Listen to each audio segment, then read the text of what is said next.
ela chegou agora, já quer sentar na janelinha. Não adianta querer ser, tem que vir pra somar. Escuta É essa tudo ideia. diferente da passarela pra cá. Não adianta querer ser, tem que vir pra somar. É tudo diferente da passarela pra cá. Não adianta querer ser, tem que vir pra somar. É tudo diferente da passarela pra cá. Não adianta querer ser, tem que vir pra somar.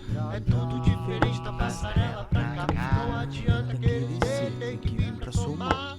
É tudo diferente da passarela pra cá. Não adianta querer ser, tem que vir pra somar.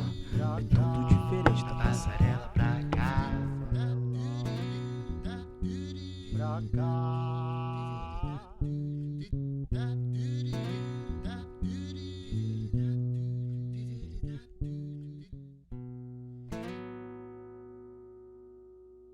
Da passarela pra cá.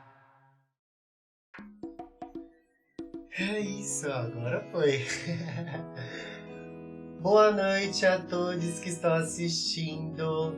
Este é mais um episódio do podcast Da Passarela Pra Cá, da série Música Periférica Brasileira, contemplada aí pelo Programa de Valorização a Iniciativas Culturais da Cidade de São Paulo 2020. E hoje eu estou aqui com uma convidada muito especial. Ela que é uma amiga e que pra mim, em referência musical, é uma pessoa incrível, tem muita habilidade. Ela, uma Luísa. Boa noite a todos, todas e todos. Obrigada, primeiramente. Um prazer estar aqui. Bora. É isso.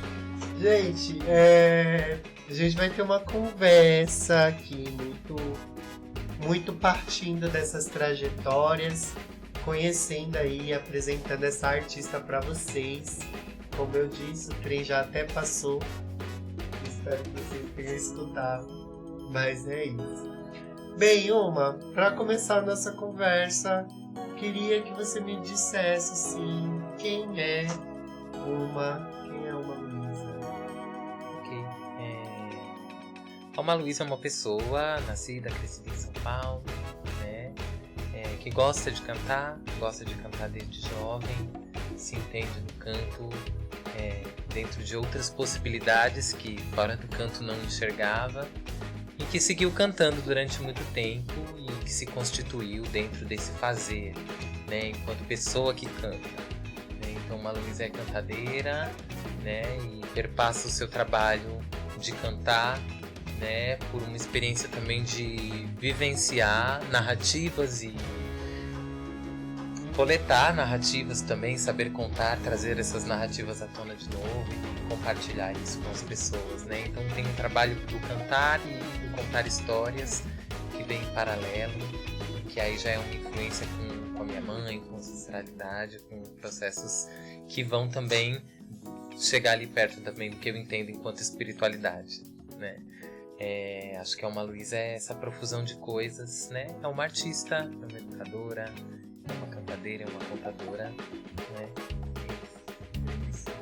A gente fica muito feliz em te receber aqui, justamente por todas essas conexões que a gente já vai fazendo de outros trabalhos. Desde o sarau você falou de como a poesia, de como a composição, também como a educação está nessa vida. E a gente vai conversar um pouquinho sobre essa sua carreira. E eu queria entender como que se deu a arte, como se deu esse início da sua carreira artística, assim, e como você vem construindo até agora. Legal. Acho que são entendimentos, né? Tem uma coisa, né? O corpo que canta. Eu sou um corpo que canta, sou uma pessoa que canta. Então isso tem uma presencialidade, né? Se faz presente na minha vida o hábito, o prazer em cantar, né? E o caminho que eu percorro até que isso se torne uma das minhas profissões, a minha principal profissão, né? Então, eu acho que parte desse lugar do ver no canto uma possibilidade, né, de existência, né? Que eu acho que se dava ali numa relação com o meu próprio processo de formação enquanto pessoa, né? Então fui cantando e fui entendendo pouco a pouco o que eu queria cantar, o que é ser cantora, o que é música, né? E tinha essa relação forte com a possibilidade de livre experimentar o meu corpo, de livre experimentar a minha voz, uma poderosa licença poética para falar o que eu precisava falar, o que eu queria falar, e às vezes me livrar de amarras, de censuras, né, de lugares onde determinadas narrativas, né, não eram oficiais ou não existiam, né, para além das consciências, né, não se tinha. Então a música era essa relação que eu tinha a princípio. O encontro com a música também se dá de uma forma mais forte, a relação se intensifica quando eu tenho a oportunidade de estudar música de fato. Isso só acontece quando eu entro na ETEC de Artes, né? Estudei na ETEC de Artes, acho que por volta de 2012, 2013, já não lembro mais, mas enfim, lá foi um processo importante, foi um processo onde eu me coloquei diante de referenciais de música, da história da música, né? Do fazer musical, e foi ali que eu entendi quase como um chamado do destino, que era aquilo que ia acontecer para minha vida, né? Então essa carreira ela também vai se dando à medida que é possível, que faz possível as oportunidades de experimentar esses territórios, né? E como eu já tinha o cantar desde antes, né? Tenho influência também de uma família musical, que tinha muita musicalidade ali no seio familiar, no lugar onde eu cresci. As pessoas gostavam muito de música, recortes diferentes, então tinha muitas influências de música dentro desse espaço que eu cresci, né? Então já sinto que é isso, venho cantando desde antes, né? Então lembro de tenra infância, assim, de já começar a cantar ali com 6, 7 anos, mas de sempre escutar a minha mãe, que era uma pessoa que já cantava, que já compunha, né? Que já tinha uma relação com essa brincadeira, com esse ofício, com esse fazer, com essa aptidão, mas dentro de um outro contexto também, né? Uma mãe ali que estava o dia inteiro à mercê do cuidado dos filhos, à mercê do cuidado da casa. Então, onde esse canto acontecia? Acontecia enquanto estava cozinhando, acontecia enquanto ela estava limpando alguma coisa, ou quando estava, né? Entre um momento e outro, ela achava tempo para tocar um pouco de violão, estudar um pouco de violão, né? Mas tinha uma potência narrativa, acho que em decorrência da trajetória que minha mãe traçou, né? Que veio do norte de Minas, e uma coisa, né? Uma coisa que, para mim, enquanto pessoa que nasceu em São Paulo, eu entendia que era uma coisa que vinha de um outro lugar, né? Isso muito me abrilhantou muito uma vontade de busca, uma vontade de estudo, né? E tive a oportunidade de trabalhar muito com minha mãe, então trocamos em alguns momentos algumas coisas, e hoje, de certa forma, eu me vejo fazendo um pouco do que ela faz, né? Tanto na educação quanto na música, né? A gente vai se experimentando, a gente tira de um lugar que a gente não necessariamente sabe de onde é, o que é, mas que funciona, né? E foi isso, então segui cantando, trabalhando, né? Sempre foi em 2 jornadas. A música demanda trabalho, quem trabalha com música sabe que música demanda muito trabalho, mas que às vezes depende do contexto de cada pessoa, do ponto de partida da trajetória de cada pessoa. O ponto de onde eu parti, ser cantora, ser cantadeira, ser musicista, não era uma realidade, não era recomendado. Então, tinha uma coisa assim do sair também do que se esperava desse lugar seguro, dessa prometida estabilidade, sair da CLT, sair desses contextos para buscar um lugar etéreo, efêmero, um lugar que, né, não me daria nenhuma garantia. Teve esse momento, né? E desse momento que eu desenvolvi uma estratégia de dupla jornada de trabalho, então eu trabalhava de manhã para cantar à noite, né? Então saía do trabalho às 7 horas e ia fazendo exercício no busão, e eu sabia que eu ia chegar atrasada todo dia. Eu lembro que no dia da prova da escola que eu fui fazer, eles falaram assim: você tem certeza que você consegue chegar todo dia às 7 horas? E eu tinha certeza absoluta que eu não conseguia chegar. Mas é isso, eu quero estudar, eu quero estar aqui, eu quero aprender, então eu vou do jeito que eu posso. E sempre estive fazendo da forma como pude. Em 2018 eu lancei o meu primeiro disco. Aí isso muda, né? Transforma a forma como as pessoas enxergam uma Luísa, porque eu acho que tem uma coisa que comunica. Tem um lugar também que as pessoas podem ir buscar. Eu vi a uma Luísa lá no Sarau, no Slam, que sempre foram os espaços onde eu me sinto segura para cantar. Eu me atraio muito por narrativas que tenham essa relação com a realidade, com o cotidiano, né? E e tenho a música enquanto esse instrumento que também me comunica, né? Aquilo que sou, quem eu sou, os meus pensamentos. Então esses lugares me atraem. Acho que são lugares onde eu colho muita aprendizagem, e eu sou muito hiperativa, eu tenho muita dificuldade de concentração, né? Então sempre tive muita dificuldade com leitura, sempre tive muita dificuldade com concentração. Eu vejo uma potencialidade nesses espaços, nos saraus, nos slams, Sim. nessa construção de uma comunicação que se dá a partir dessa escuta afetiva, né? Então esses espaços foram os espaços também que começaram a me oportunizar financeiramente. E quando surge um trabalho, mesmo que seja a partir daquilo que você tem, né? A gente dá o que a gente tem. Às vezes o pouco é muito e o muito é pouco. A gente nunca sabe. Então a gente está sempre arriscando. É um lugar que a gente não tem muita garantia. Então soltei o trabalho e aconteceu que funcionou em algumas proporções. E em outros lugares trouxe a necessidade de uma tomada de consciência e de amadurecer também minhas percepções, para assim dar continuidade a esse trabalho, né? Então, acho que a Luísa, ela essencialmente acontece enquanto artista, principalmente acho que por conta dessa relação de cidade antes, né? Porque assim, eu não consigo parar de cantar, eu sou uma pessoa que canta. Então toda pessoa que canta, de certa forma, diz poeta que o artista vai onde o povo está. Então, tipo, a gente tem essa busca, essa coisa que movimenta, né? Aquela ansiedade pré-palco, aquela coisa que faz a gente escrever uma canção, seja uma canção de enfrentamento. Então acho que o meu trabalho ele se manifesta nessa relação, que é muito íntima, mas que também se desdobra em questões que são estritamente burocráticas, questões de logística, questões que eu tenho que resolver, que são estruturas físicas que demandam olhar para isso não só como algo que eu goste de fazer mais, né? Não só como aquela coisa gostosa ou como aquela devoção que eu tenho quando eu encontro um silêncio interno, quando eu faço silêncio, né? Quando eu faço o cantar, às vezes silencia dentro da mente. Então eu tenho essa relação com uma espécie de meditação, né? Ou do conseguir me escutar de uma forma com a qual eu não me sinta, sei lá, indagada ou ameaçada de certa forma, ou ansiosa mesmo, né? Não sei se respondeu, mas acho que é isso.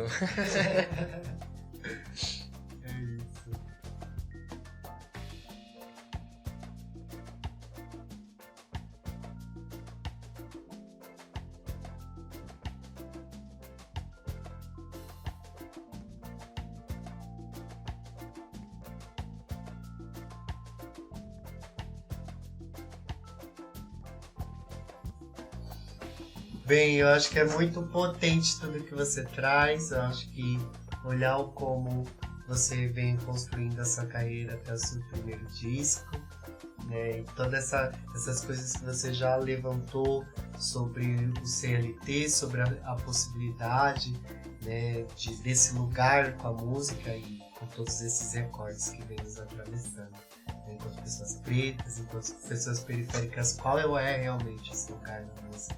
Acho que é uma questão aí que fica pra gente ir respondendo no decorrer também dessa conversa.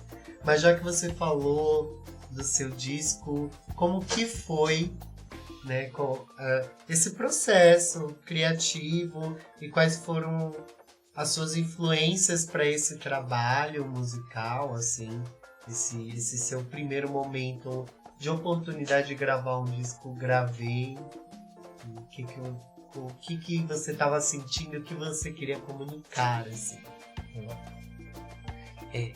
Legal. A Cigarra na Folha de Pedra, né? Uma história. Eu vejo muito o disco quase como um livro. Então, quando eu componho as coisas, eu tento imaginar capítulos, coisas que têm uma linha narrativa. Mas a Cigarra na Folha de Pedra, eu acho que era essencialmente a urgência que eu tinha enquanto pessoa de me fazer, de me colocar, de quase como se fosse a declaração de existência, né? A materialização daquilo que já existia, né? Então já vinha cantando aquelas músicas faziam muitos anos, eu já entendia que aquelas músicas tinham um elo de comunicação com as pessoas, a cada vez que eu ia, a cada evento que eu cantava, a forma como as pessoas me devolviam, né? Reverberavam, né, essa cantiga, se fossem pessoas que fizeram covers ou devolutivas superpositivas sobre as mensagens que as músicas traziam, né? Assim, eu acho que a grande chave, o grande tema central do disco é o corpo dentro do território, é essa cigarra, né, que tá debaixo da terra, que vive oculta enquanto ninfa, em busca dessa transformação até o momento de voo, até o momento de ser cigarra, mas num contexto de uma ideia de uma outra floresta. Essa floresta é São Paulo, é essa cidade, mas sobre o ponto de vista de uma pessoa como eu, né, que tem em sua história esses lugares de muitas migrações, de muitos deslocamentos, de muitos apagamentos, de muitas, como que eu posso dizer, interferências, né? Essas interferências que colocam a nossa vida nesse eterno movimento, nesse eterno corre que nunca para, né? Então a cigarra na folha de pedra é quando eu me defronto com um momento em que eu, né, enquanto parte de uma história que continuidade, que começa a partir, né, de uma continuidade, de uma história, de uma família, de uma raiz, né? Tem esse lugar, essa geracionalidade que vem vindo de lá de trás, e como eu identifico o meu corpo e reconheço toda essa história, toda essa bagagem que vem de trás, para entender também o que vem pela frente, né? Então eu acho que a cigarra é esse ponto, e cada música ela vai trazer um aspecto de como esse corpo se reconhece. Então tem romance, tem críticas, tem coisas que tem uma mensagem mais política, talvez. Mas é um disco delicado, é um disco que eu fiz com bastante cuidado, dei muita cabeçada, trabalhei muito com pessoas que não entendem o que é ser uma artista dentro da minha condição, pessoas que talvez tenham outras trajetórias, que estejam constituídas em outros lugares e que talvez não tivessem a mesma urgência que eu tinha, né, de colocar o meu trabalho na praça. Então perdi muito dinheiro, perdi muito tempo ouvindo pessoas falando que você vai bombar, ou não, mas a gente precisa lidar com a nossa intuição e trabalhar com aquilo que a gente consegue fazer, ou trabalhar realmente com pessoas que a gente confia, que sabe que vai dar certo, porque eu realmente patinei até esse primeiro disco chegar, podia ter chegado antes. Porque eu acho que às vezes o importante é a gente sim materializar, dizer, eu venho com isso aqui, se a gravação não tá ideal, a gente trabalha para que no futuro esteja, mas que a gente possa trabalhar com o que a gente tem, desde aqui, e ir construindo amanhã a partir do nosso trabalho enquanto artista. A gente não ficar aceitando oportunidades onde a gente tem que ir cantar, ficar no sol, sem comer, porque isso vai trazer uma visibilidade um dia para o nosso trabalho, ou porque vai estar algum artista que é de fato famoso e tem visibilidade, que talvez seja legal você aparecer do lado dessa pessoa artista. Então tem um lugar enquanto consciência assim que se dá, né, na construção desse disco também, né? É um momento importante também por isso, que aí parece que a gente passa a ser artista de fato quando a gente coloca o nome. Seja um single, seja uma poesia, seja um zine, seja um livro, pode ser uma coisa que não é pequena, que nenhuma dessas coisas que eu citei são pequenas, mas assim, podem ser coisas que demandem menos recurso, né? Às vezes o trabalho sempre vai existir pra gente que quer viver de alguma forma de arte, né? Mas às vezes a gente tem que correr para alternativas que façam aquilo acontecer, porque senão elas morrem em silêncio, essas ideias, essas vontades, elas acabam ficando no silêncio, elas acabam ficando dentro da nossa mente, nas gavetas de criação que a gente cria, né? E aí a cigarra é um disco afetivo porque eu também tive a oportunidade de conhecer bons profissionais e entender o quanto é legal trabalhar com um bom profissional, né? Enquanto eu estive trabalhando com pessoas com esse discurso de que vamos fazer aqui que vai bombar, e que me trouxeram na prática a necessidade de trabalhar mais, de correr atrás de mais trabalhos, né, para ter essa relação de estar sempre pagando pessoas que vão tocar, mas que também não tem, né? Eu resolvi toda essa questão encontrando uma pessoa extremamente profissional que reconheceu a realidade que eu tinha, a necessidade que eu tinha enquanto artista de trazer esse trabalho, botar esse trabalho na praça, e ele me instruiu e direcionou para que essa gravação fosse o mais rápido possível e custasse o menos possível. E não era uma pessoa que cobrava necessariamente barato, mas que, de certa forma, quando eu saí de lá com o trabalho do disco, com todo o cuidado, com o respeito com o qual eu fui tratada, eu senti que cada centavo que eu investi foi um dinheiro bem gasto, né? Nunca trabalhei com editais, essa é a realidade também de trabalhar dentro desse recorte se deu depois do disco, então era um dinheiro que eu trabalhava e que eu ia juntando, que eu ia colocando, ia fazendo uma música, por isso que demorou, né? E depois ia fazendo outra, e aí quando tinha dinheiro convidava uma pessoa, né? Convidei 2 pessoas, tem 3 pessoas que eu convidei pro disco, se eu não tô enganada, talvez esteja esquecendo, se eu esquecer peço já perdão. Mas assim, meu irmão tá em uma faixa, então foi muito importante gravar uma música com ele. Ele tava tocando viola de arco, né? Gravei Esmorecimento, que era uma música que inclusive falava sobre violência intrafamiliar, né? Então foi bem importante pra mim. Gravei com um grande amigo, que é o Ravi, que gravou a Síncopa, e com outro grande amigo que em outros tempos também estivemos aí fazendo música juntos, que foi o Arthur, que foi comigo, que gravou ele, gravou o violão, gravamos as palmas, né? E o Adonias, que foi essa pessoa que gravou, né? Foi uma pessoa que teve essa sensibilidade, né? E é isso, a gente vai se experimentando na praça, na tentativa do fazer, sem saber o que vai acontecer. Mas aí alguns entendimentos eles vão se dando na tentativa e no acerto, no erro, e bom, de repente chega uma coisa, né, que te dá o entendimento, assim. Então, acho que até é um ensinamento que eu falo para as pessoas, assim, né? Às vezes vale mais a pena a gente buscar uma pessoa com qual a gente consiga trabalhar dentro de um acordo, uma pessoa que discute, né? Ser artista é um lugar muito delicado, porque eu também sou uma pessoa que trabalha uma consciência musical que se dá a partir de uma percepção corpórea, física. Ela é muito sinestésica, ela é muito sensorial, né? Eu não sou uma musicista da pauta, da partitura, da cifra, não. Eu sou aquela pessoa que, sim, consegue fazer música, que em muitas situações as pessoas reconhecem a minha musicalidade, mas que a minha musicalidade ela acontece quando eu me proponho a me relacionar com a música. Então, para o meu processo era muito difícil também lidar com pessoas que eram profissionais muito estudados, e é isso, eu não vou questionar o estudo de ninguém, nem o quanto cada pessoa agrega conhecimento a si próprio, mas assim, eu me sentia muito acuada e muito indagada às vezes, na necessidade de eu, sim, colocar uma coisa na praça, sei lá, com um erro, uma semitonada, desafinada mesmo, tá bom, não é meu nome que eu tô dando, não é minha cara que vai bater. Então, às vezes eu tinha essa necessidade e me via em lugares onde eu me sentia, de certa forma, até subjugada. Assim, tipo, não, mas você não sabe. Não, mas isso tem que ser desse jeito, aquilo tem que ser desse jeito. E o encontro com essa pessoa, com esse profissional, também me deu o entendimento do quanto coisas que eu vivenciei para materializar esse processo, de construir um material, um EP, um disco, o quanto, né, alguns processos foram sim violentos, né? Tipo, alguns processos se dão nesse lugar onde a música ela está sim acessível a todas as pessoas, mas às vezes alguns momentos parece que não se quer que esse acesso seja a todos, né? Às vezes eu sinto um pouco isso. Parece que em alguns momentos da minha carreira, enquanto cantadeira, enquanto musicista, algumas pessoas sabem de música e eu, em vários momentos, não sabia de música. Eu só sabia cantar alto, eu só sabia, era um pouco afinado, ou conhecia um pouco de MPB, sabe? Então esses lugares são maturidades que a gente vai colhendo com o processo, e são processos para os quais a gente tem que estar pronta para olhar também criticamente, senão os trabalhos não acontecem. Vai chegar um momento que a gente vai precisar olhar pra pessoa, tá bom, eu sei que você sabe, eu sei que você gostaria de fazer desse jeito, eu sei que talvez se a gente fizesse desse jeito ficaria bem melhor pra você, mas eu preciso que seja feito desse jeito.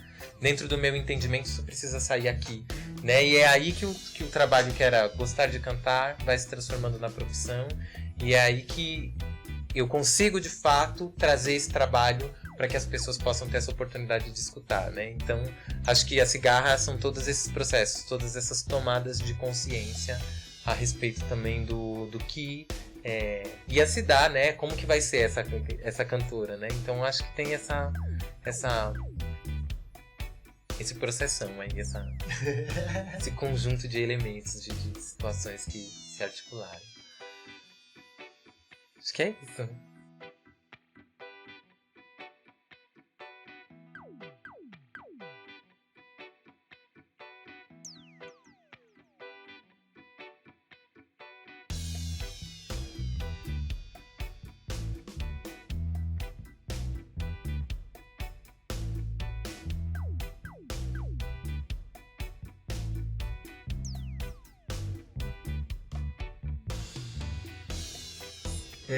Eu acho que tudo que você traz, principalmente sobre essa questão do como lançar uma música e de não se exigir tanto nesse processo da honestidade consigo mesmo.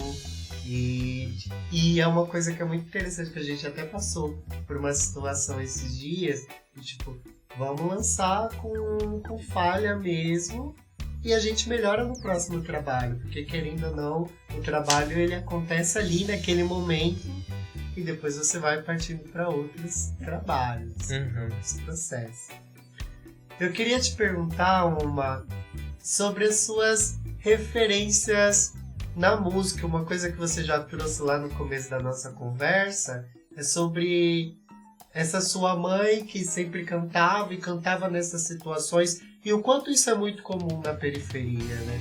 O quanto às vezes as referências que a gente tem também são essas pessoas e essas musicalidades que estão ao redor. Eu queria saber quais são as suas referências de gênero, musicais, pessoas, até mesmo esse ambiente. Quais são essas suas referências da música? Legal.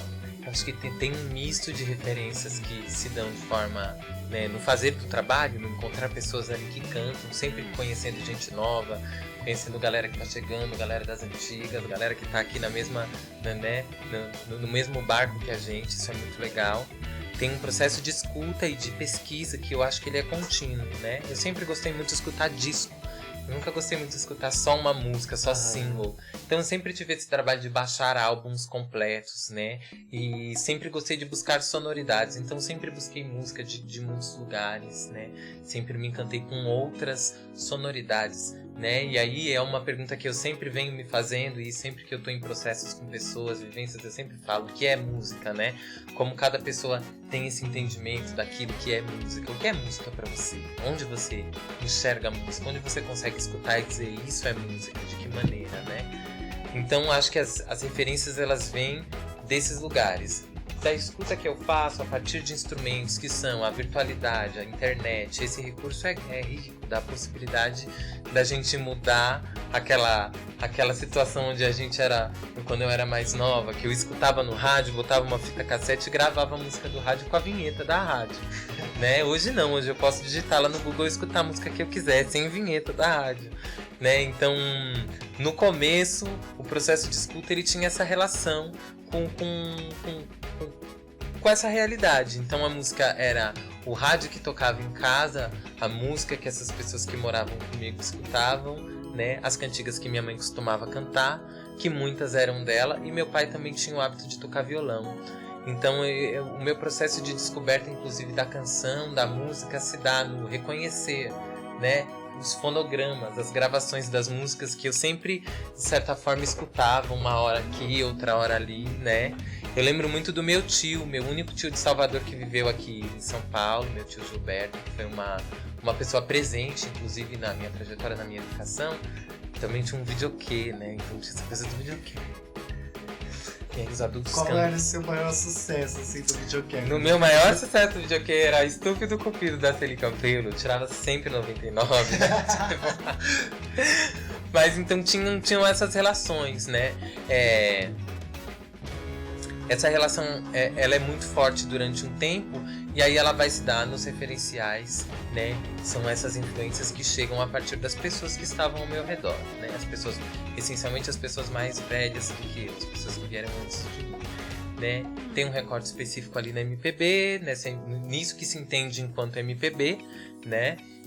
Porque eu ouvi muito Gal, ouvi muito Caetano, ouvi muito Gil, ouvi muito Chico. Isso são gostos que estavam ali nas pessoas que estavam ao meu redor, sejam meu pai, minhas tias, né? Mas tinha uma coisa muito bonita de um canto mais regional, que era uma coisa que também vinha, de certa forma, mais da minha mãe. Minha mãe tinha um gosto bem eclético. Minha mãe escutava tarancon, escutava blues, escutava músicas de muitos lugares. Então, de certa forma, acho que isso também talvez seja uma influência dela, né? Certamente.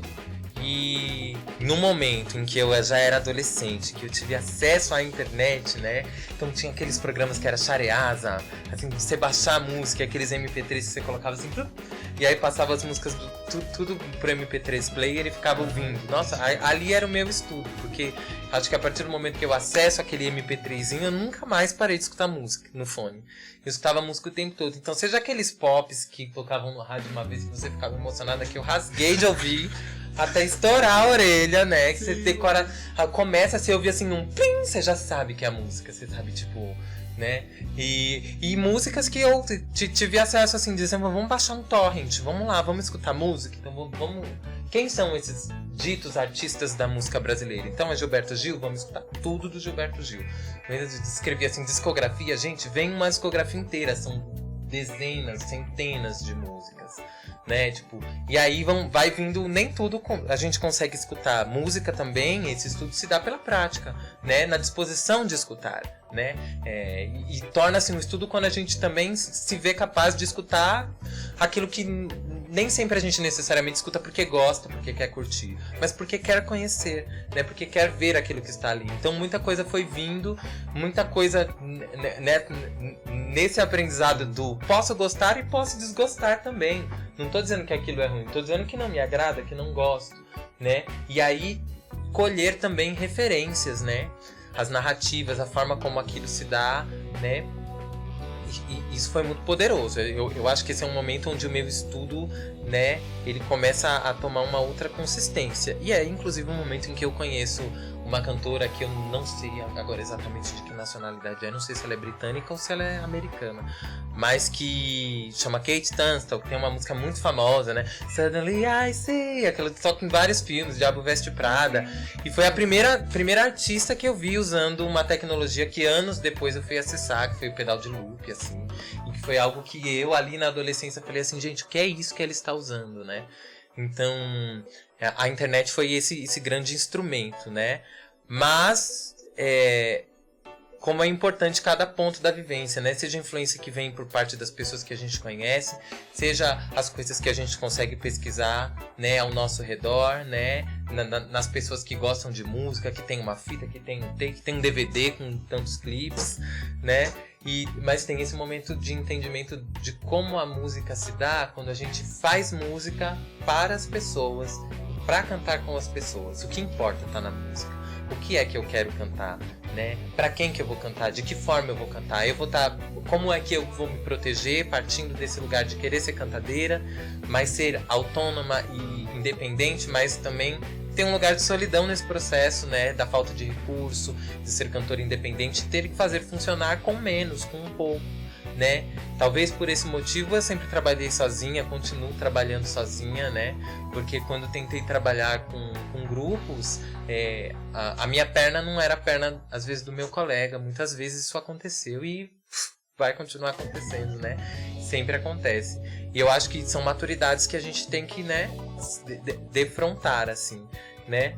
Fazer música para as pessoas, estar caminhando de forma assim, pegar transporte público para ir num sarau, sexta, segunda, colar na Dominação, ir no sarau da Ponte pra cá, colar no Pretas Peri no final de semana, ir no Slam da Guilhermina, tipo, assistir o Slam, né? E nesses momentos, você cantar uma música e você perceber que 2 anos depois, uma pessoa que você viu uma vez conseguiu encontrar o seu trabalho, aí você percebe uma outra relação que você tem com a música. Uma relação que a música estabelece com a memória das pessoas, né? E como isso é poderoso, como isso volta pra você a partir do momento que você se mantém fazendo música. Continua cantando. É um processo que pra quem faz, às vezes é estafante, né? Pra quem vê de fora, escuta a música uma vez, o show uma vez, não, a gente canta 1000 vezes a mesma música e passa de novo. É um intervalozinho, aí a gente tá ali, né? E como esse trabalho se dá numa logística em que até a gente entender que isso vai ser um trabalho ou que isso é um trabalho, né? A gente vai fazendo como dá, né? Então, não sei se eu me perdi. Acho que eu me perdi. Mas eu acho que eu falei alguma coisa que tem a ver. Não, você falou tudo que tem a ver.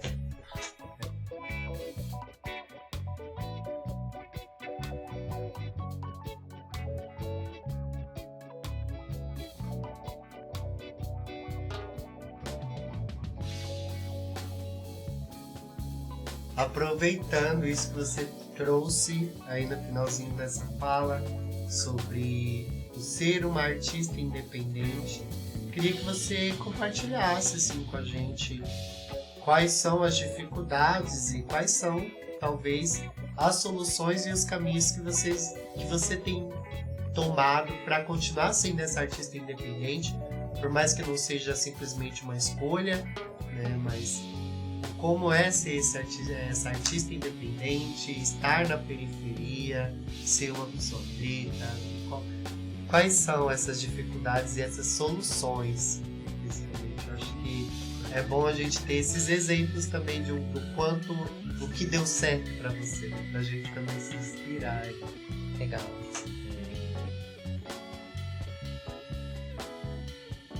Nossa, você pode repetir a pergunta? A pergunta é: quais as dificuldades e as soluções para ser uma artista independente? Uhum. Acho que você já vem trazendo algumas coisas, mas só para resgate, né? Eu acho que a gente que é artista, principalmente quando a gente começa, né, a gente parte de um ponto como se a gente, né,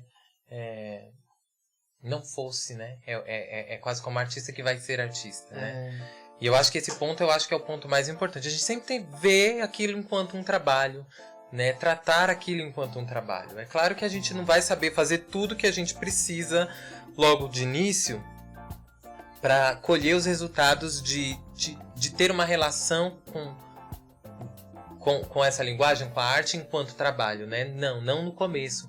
Mas se a gente se propõe a isso, a gente vai percebendo. E aí a própria experiência pode ser uma grande escola, sabe? Eu acho que é isso. As dificuldades são as dificuldades que a gente encontra e que eu acho que provavelmente é a realidade de muita gente. Sempre vai ser um lugar que... Não sei... É difícil também, não dá pra generalizar. Eu acho que para algumas pessoas vai haver mais apoio, para outras menos apoio, né? O meu apoio sempre foi a capacidade que eu já entendia que eu tinha de fazer acontecer, né? Se fosse com o meu pandeiro na frente da estação de metrô, assim, tipo, vou fazer acontecer, vou transformar isso em trabalho. Então, às vezes, minha disciplina no começo era, vou fazer um show por mês em algum lugar. Quais são os lugares que recebem uma Luísa crua do jeito que ela tá agora? São os palcos saraus, são os slams, são esses espaços, né? Então, tipo, quais são os lugares que trabalham com essa realidade que a minha narrativa trazia, que também tem esse aspecto, não são todos. Onde essa narrativa tinha uma urgência, né? Mais uma vez, apareciam os espaços e aparecem outros espaços que a gente também vai entendendo que são dificuldades. Às vezes a gente não consegue dizer não para uma oportunidade aqui, para uma oportunidade ali, para um processo que às vezes a gente sabe que não está tão madura, ou para um processo que a gente sabe que não vai agregar tanto para a gente. Às vezes a gente aceita, às vezes a gente se sente precarizada, existe uma precarização, né? Então a gente tem que saber lidar com tudo isso, a gente tem que saber sim se colocar enquanto a artista que a gente é, respeitar o tamanho que a gente tem e saber aquilo que a gente está buscando, né? Porque muita coisa vai acontecendo, mas se a gente também não souber o que a gente está buscando, a gente fica num lugar assim de um dia esperar uma artista famosa te ver, né? Porque a gente ouve muito essa história quando a gente vai estudar música. Olha, né? E muitos artistas incríveis e que deveriam ser grandes referências para nossa música, mas que ficam ali num lado B, num background, que foram descobertos por alguém fazendo algum tipo de trabalho, né? Tipo, que não tinha nada a ver com música para sobreviver. A gente tem vários exemplos de histórias como essa, seja na música, seja na literatura, em muitos lugares, né? A gente percebe essas pessoas que estão às vezes até à margem da loucura, à beira de muitas vulnerabilidades e que às vezes vão ter seu trabalho reconhecido quando alguém, né, de um outro lugar vai trazer essa música à tona, ou quando de repente é póstumo, né, quando é um artista póstumo, né? Então a gente tem que ter um olhar para subverter mesmo essa lógica e eu me vejo num lugar onde eu ainda me sinto... Tenho muitas dificuldades no processo enquanto artista, tenho muito pânico, tenho muita ansiedade, então às vezes eu tenho incompreensões dessa natureza que eu nem consigo trazer para o processo. Então acho que para mim o essencial enquanto artista né? E o que eu poderia dizer em termos de dificuldade, de descobertas para as pessoas é: sigam sua intuição, trabalhem, né, a partir desses objetivos e tenha muito zelo, muito cuidado. A música, ela é algo hoje, mas amanhã, depois de amanhã, essas músicas se transformam. Às vezes uma gravação chega num lugar, bate em alguém e volta para o mundo de outra forma e de repente, subiu, bombou, né? Então, a gente ter esse cuidado, ter um olhar também, né? E que não é esse profissionalismo que às vezes é distante. Às vezes, a palavra profissional às vezes me lembra um curso caro que eu não posso fazer, mas que vai me dar a habilidade de ver o mercado de uma forma. Não é esse profissionalismo. Eu acho que o profissionalismo é o compromisso de ver o seu trabalho enquanto trabalho e entender o merecimento que esse trabalho tem por estar ali, por estar resistindo ali, por estar à disposição, né? Eu tenho uma parábola, né? Uma matemática do caos que acontece quando... Às vezes, se eu sou CLT, eu às vezes não consigo estar disponível para ser cantora. E se eu sou CLT e tenho que ser cantora, eu estou num eterno exercício de pedir autorização ou de comunicar a minha ausência para determinada X pessoa. Às vezes, para ir vivenciar um trabalho que vai dignificar aquilo que eu estou fazendo há 8 anos, com um cachê que é o dobro do que eu consigo fazer CLT por mês. Não sei quais são os processos que estão aí pra gente descobrir. A gente precisa querer descobrir, precisa estar alerta, precisa estar atento. Às vezes tem uma coisa assim do sonho, né? Sonho em cantar. Eu lembro do exercício da escola, de eu desenhando lá na carteira, desenhando um palquinho, desenhando em cima, e é isso aí, um dia eu vou ser cantora. Né? Tem essa coisa do sonho, mas tem transformar o sonho, trazer de dentro da sua cabeça, daquilo que você acha que é, para aquilo que é de fato, para a realidade comum a todos. Entender como a gente se protege, entender que tudo que a gente fala tem um valor, chama uma coisa, chama um determinado contexto para você. Quando você é artista, e isso é muito poderoso, né? Tipo, eu lembro quando eu lancei o meu segundo disco que eu falei assim, eu sempre estive compondo músicas onde eu tratava a questão do processo que eu vivi enquanto mulher, né? Que sim, sou mulher, a sociedade me reconhece enquanto mulher, mas uma cultura me obriga a me disfarçar de homem por conta da minha constituição biológica. Então sempre tiveram músicas, processos artísticos onde eu falava sobre isso, né? Esse sigilo, esse lugar de estar escondido, essa reclusão, né? E que a voz não conseguia esconder, que o trejeito jamais escondeu e que me impedia de ocupar espaços, né? Espaços ditos, né? Para o meu corpo, para a minha corporeidade, para essa dita corporeidade, né? Então, no momento em que eu resolvi falar sobre isso, eu lembro que eu até escrevi, né? Não sei se essas narrativas estão maduras o suficiente para serem partilhadas, mas vou partilhar aqui porque é uma necessidade do meu corpo, da minha existência, contar isso, né? Até citei Jô Freitas, falei, escrevo por vingança, né?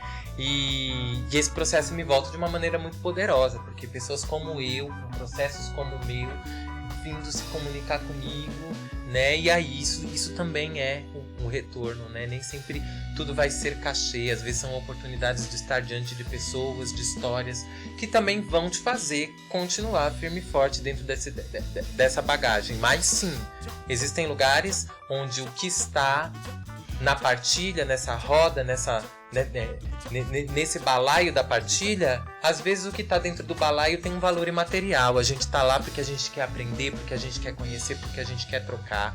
E às vezes os espaços estão propícios, estão férteis para essa troca. Mas às vezes a gente precisa também ter um olhar de realidade, de entender, existe assim um recurso para que isso aqui esteja funcionando. Então, se existem pessoas ao meu redor que estão sendo valorizadas, que estão sendo reconhecidas enquanto trabalhadoras, porque eu estou aqui com o meu corpo, com a minha presencialidade, persistindo aqui, trazendo a minha narrativa para me comunicar com essas pessoas e o meu trabalho não está sendo reconhecido enquanto trabalho. Eu acho que é preciso questionar isso a cada instante, para que a gente não fique nesse lugar que é o lugar que as pessoas querem empurrar a gente. Ah, mas fulano é amador, tudo bem que é amador. Às vezes a pessoa amadora tem algo a dizer e que tem muito valor e que merece sim ser colocado nesse lugar, né? Sim, de ser artista, de ser uma pessoa profissional, né? Até porque a gente sabe que essa matemática ela é injusta, né? A gente não vamos ficar citando exemplo para não correr, né? Nesse conceito do que é justo, do que é injusto, né? Nessa coisa da arte, né? Às vezes a subida ela é tão abrupta, né? E quanto a queda, né? E a queda ela é tão vertical quanto a ascensão, né? Então a gente tem que estar sempre, né? se perguntando, se cuidando também. Acho que psicologicamente é muito importante falar que precisa de um cuidado, né? Às vezes a gente vai lidar com coisas que a gente vai ver e falar, nossa, que louco, nunca imaginei que isso poderia existir. Ou o nosso corpo vai ter que ocupar lugares que a gente falava, meu Deus, quem sou eu aqui? Não consigo me reconhecer na imagem de nenhuma dessas pessoas. Mas aí quando você canta, você percebe a importância de persistir enquanto trabalho, de que aquelas pessoas talvez em nenhum momento da vida tenham escutado uma pessoa como você ali naquele espaço, com aquela possibilidade de falar, e às vezes o que você fala, né, você tem uma relação com aquilo que você fala, mas o que as pessoas vão escutar às vezes, né, é tão poderoso quanto a relação que você construiu com aquilo que você está falando. Então acho que são descobertas e dificuldades o tempo todo, e como a gente gerencia isso para a gente tirar o melhor da experiência para a gente. Né? É importante sobreviver, é importante se realizar. Então a gente precisa cuidar nessas instâncias para que o trabalho também não sucumba, né? Porque toda pessoa artista vai passar pelo momento de que eu desperdicei toda a minha vida. Eu deveria ter estudado alguma coisa diferente, eu deveria ter estudado administração, eu não quero mais cantar. Né? Então tem esses altos e baixos mesmo, acho que é natural. É só seguir em frente e ter essa organização em algum lugar. Gente, se ouviu o conselho, né? Continua forte aí, continue firme.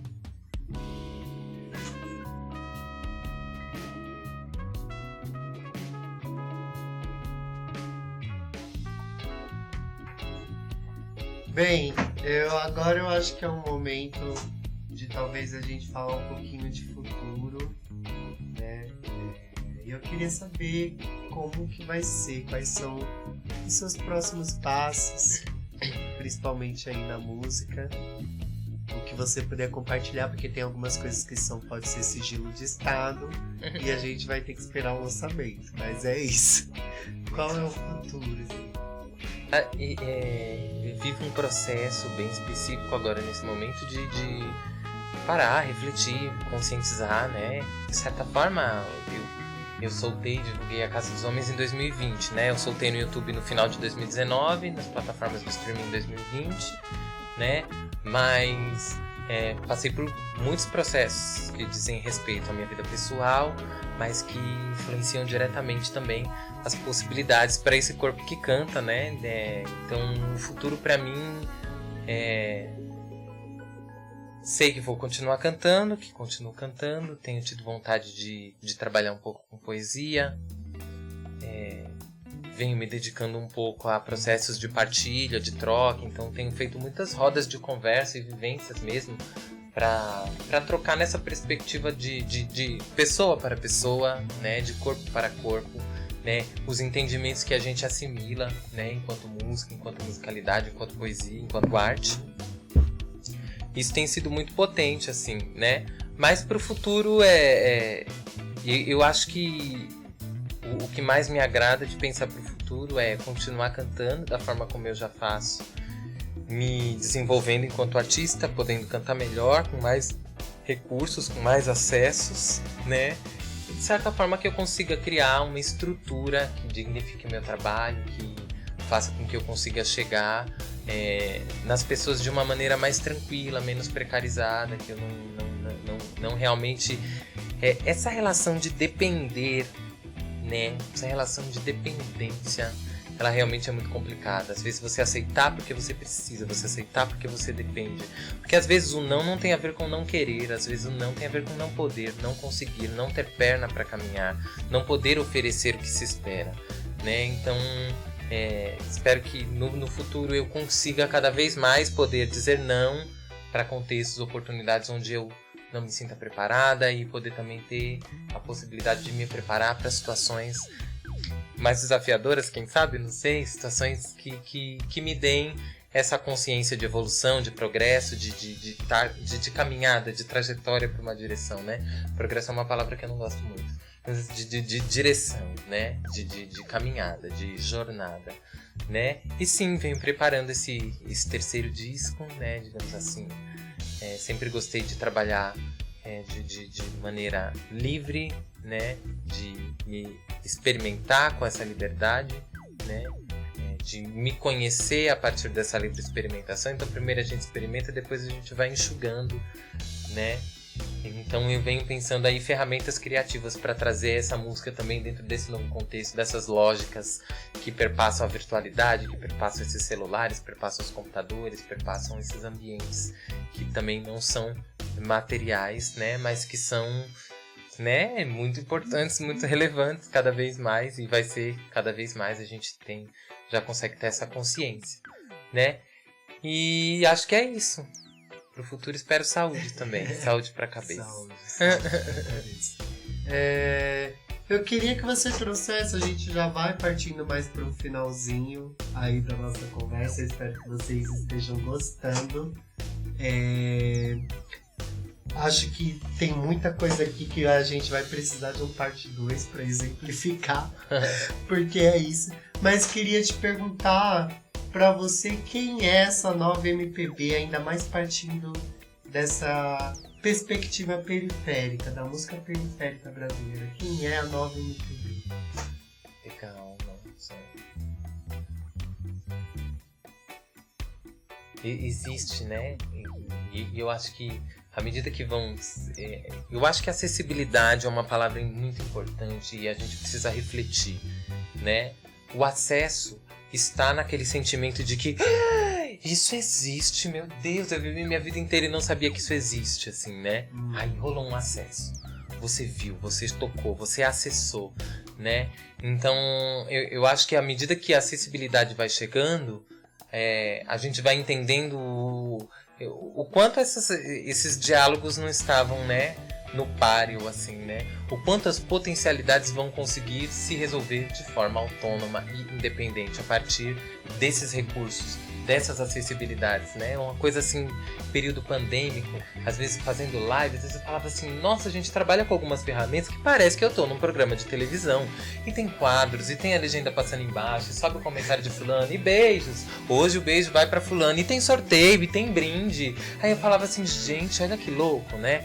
Então a gente vai dando voltas em torno do próprio eixo, e aí a gente vai percebendo que o tempo passa, e que a acessibilidade ela é uma questão muito importante, né? E que a gente precisa acessibilizar os recursos, acessibilizar essas tecnologias que muitas vezes demoram décadas para chegar pra gente, né? Tem que colocar na mão, tem que colocar para mexer.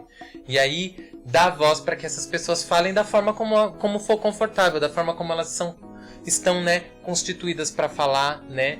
Eu acho que isso só já é muito poderoso. Então eu acho que as pessoas artistas são as pessoas que eu conheci ousando esse lugar de transcender a dificuldade do acesso, acessar sim, e já que estou aqui, sim, vou falar e falar bonito, falar com vírgulas, com pontos, com acentos agudos, circunflexos, com todas as questões que precisavam ser ditas, assim, né?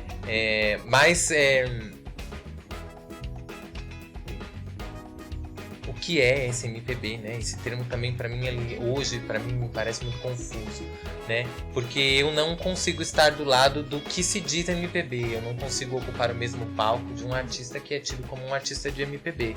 Mas o que eu faço é música, o que eu faço é brasileiro, né? Então, para que lugar que isso se vai, né? E é muito difícil porque a minha música ela perpassa influências que tem a ver com muitos gêneros musicais, então poderia, né, tá ali naquele espectro da livre experimentação mais uma vez, né? É cantiga, é música, tem a ver com canto, tem a ver com musicalidade e sim, é Brasil, tem a ver com influências de músicas brasileiras e de muitas naturezas, de muitas, né, de muitos gêneros, mas tá num outro lugar também, né? Fica até difícil pra mim dizer assim, será que eu sou MPB? Né? Onde será que eu encontro outra pessoa que é da MPB e que eu olho e que eu falo assim, caraca, isso é igual ao que eu faço, né?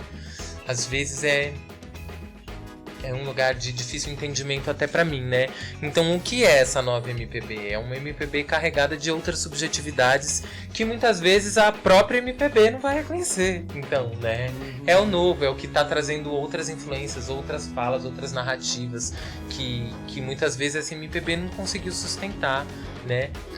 Então, pra mim é confuso, né? Muitas pessoas às vezes até falam, né? Tem um estereótipo às vezes do que se entende MPB. O que é o estereótipo do que se entende MPB? Alguém com voz e violão cantando num barzinho, enxugando uma cerveja, né? E aí a gente às vezes fica pensando, será que isso é MPB? Será que só isso é MPB?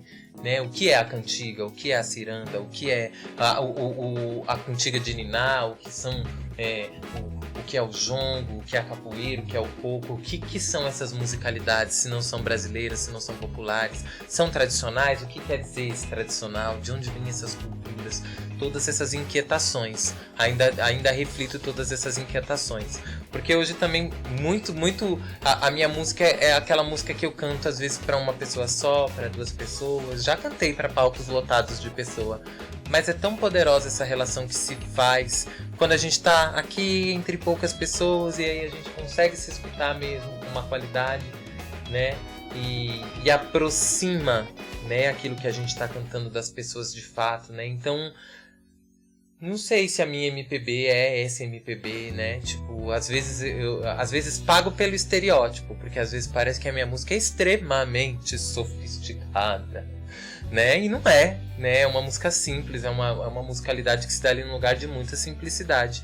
Eu tenho uma questão de uma percepção, de um estudo da voz, que se dá ali por uma influência de uma música que não é brasileira, né? Eu tenho uma influência muito forte de coisas brasileiras vocais. Eu ouvia muito 14 bis, porque tinha uma tia que escutava muito 14 bis, tinha um disco Meu Momentos, um CD do 14 bis, ou Boca Livre, que eu escutava ali num programa de rádio, que eram músicas vocais, Trio Esperança, pessoas que trabalhavam com voz. Eu lembro de ouvir Clariana da Joyce e escutar essas vozes ali cantando, né? E isso ser de extrema importância pra mim. Mas tem coisas que eu fui encontrar quando eu ouvi Bob McFerrin, ou quando eu escutei um canto tibetano, ou quando eu escutei um artista de um outro lugar do mundo, né? Então eu acho que o meu canto, ele se constrói dentro de sim, de uma estética que talvez reverencie em algum lugar esse MPB, mas ele é o resultado da forma como o meu corpo se relaciona com a música, né? E aí é difícil dar um rótulo, é difícil generificar essa construção. Eu acho que está num lugar experimental, com certeza, porque eu nem sempre canto, eu quase nunca, né? É muito mais raro eu cantar uma música da mesma forma que eu canto outra vez, ou da forma como está gravada no meu disco, né? Não sei. Tem esse lugar de para mim, os nomes dessa nova MPB às vezes se distanciarem do que se entende quando a gente evoca essa palavra MPB, né? Mas é isso, eu acho que tá nesse lugar também de trabalhos com os quais eu consigo me aproximar de uma forma objetiva, né? Então fico muito feliz às vezes de conhecer pessoas que cantam, e que eu posso estar do lado de um palco, fazer alguma coisa, né? Acho que pra mim música brasileira também tá nessa perspectiva. A música que eu posso fazer, a música que eu posso tocar, a música que eu consigo entender, a música que tá ali ao meu alcance. Não sei se respondeu.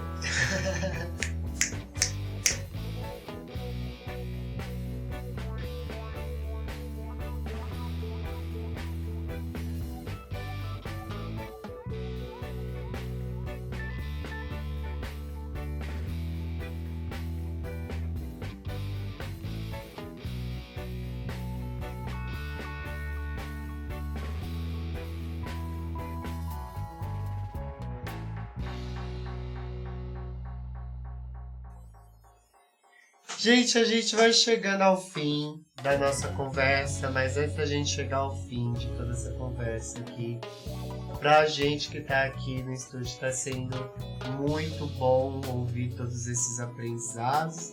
Eu acho que esse lugar do cantadeira e da cantiga vem junto também com esse lugar da educação. Eu acho que a oratória, querendo ou não, é o que vai passando de geração em geração, de língua para língua, de boca para boca.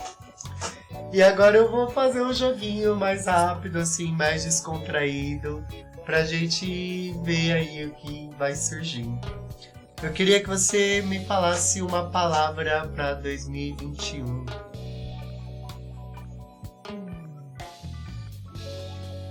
Nossa, obstáculo. Para 2022.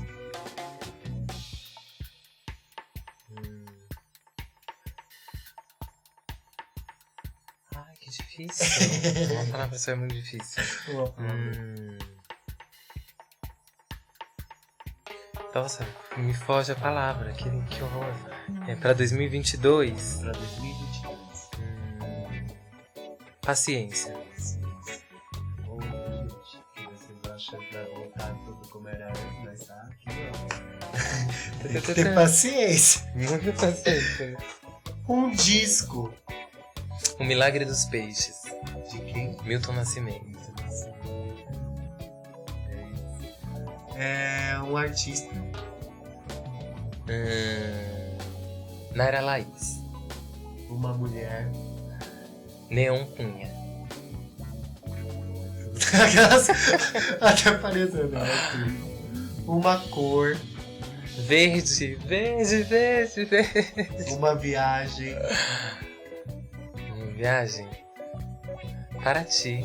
Paraty. Paraty é ótimo. Amo Paraty. Um trabalho seu. A cigarra na folha de pedra. Uma vontade. Uma vontade. Família. Um desejo. Assim. Um desejo. Instabilidade. Estabilidade. Moda, gente. Precisa de estabilidade. Total. Acho que seria a palavra de 2022. Tô com tanto desejo de estabilidade. Estabilidade, total. E se você fosse falar alguma coisa pra uma Luísa, bem menininha, bem garotinha, o que você falaria pra uma lá atrás? Ai, gente, essa pergunta, essa é do nada, assim. Essa é do nada, essa só... Venho conversando com uma Luísa criança, né, faz muito tempo, assim. E aí, às vezes, eu fico pensando o que dizer, né. Mas eu diria que ela não está louca. Eu diria que é isso mesmo que ela tá pensando e que é tão difícil quanto parece.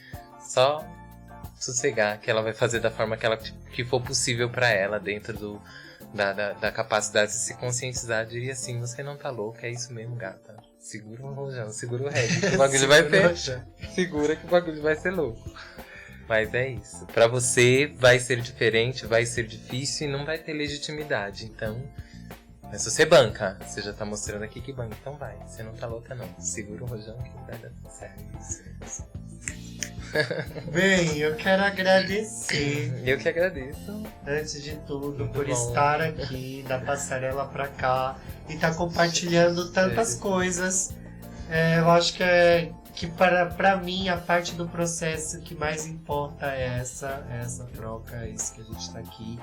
Pra mim isso é música, sabe? Legal. Também. E é muito potente estar com esse trabalho aqui. Então, Legal. se você quiser fazer sua despedida, fazer Legal. o seu jabá, Tá, enfim, quiser tocar também, esse é o seu momento. tá bom. Pode Ok. tocar. Não dizer, meu trabalho tá assim no YouTube, a maioria tá concentrado no meu canal do YouTube, youtube.com/maluisapessoa, né? Tamo aí, sim, nós vamos nos encontrar aí pelos territórios, saraus, slams, nos espaços que já tem essa tomada de consciência para escuta afetiva, que eu acho que é um pé no amanhã mesmo, é algo muito potente. Então acho que esses espaços onde, né, o que tiver ali em jogo é essa alquimia entre voz e narrativa, eu vou estar lá, então a gente vai se encontrar. Mídias sociais só tem no Instagram, o Malu Pessoa, nem sempre tô lá, às vezes tô lá mais reclamando do que postando as coisas, mas as divulgações de eventos, de lugares onde eu vou estar, geralmente tá tudo pra lá, e é isso. Uma hora aí a gente se vê, quem conta um conto aumenta um ponto, e a gente vai seguindo, é por aí. É isso. Muito obrigado. Eu que agradeço. De verdade.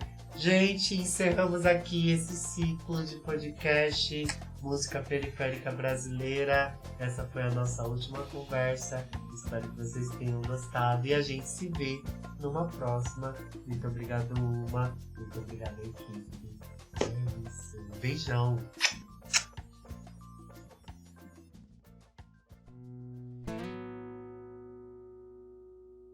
Da passarela pra cá. Da passarela pra cá. Não adianta querer ser, tem que vir pra somar. É tudo diferente da passarela pra cá. Não adianta querer ser, tem que vir pra somar. É tudo diferente da passarela pra cá. Não adianta querer ser, tem da passarela pra cá. Não adianta querer ser, tem que vir pra somar. É tudo diferente da passarela pra cá. Pra cá.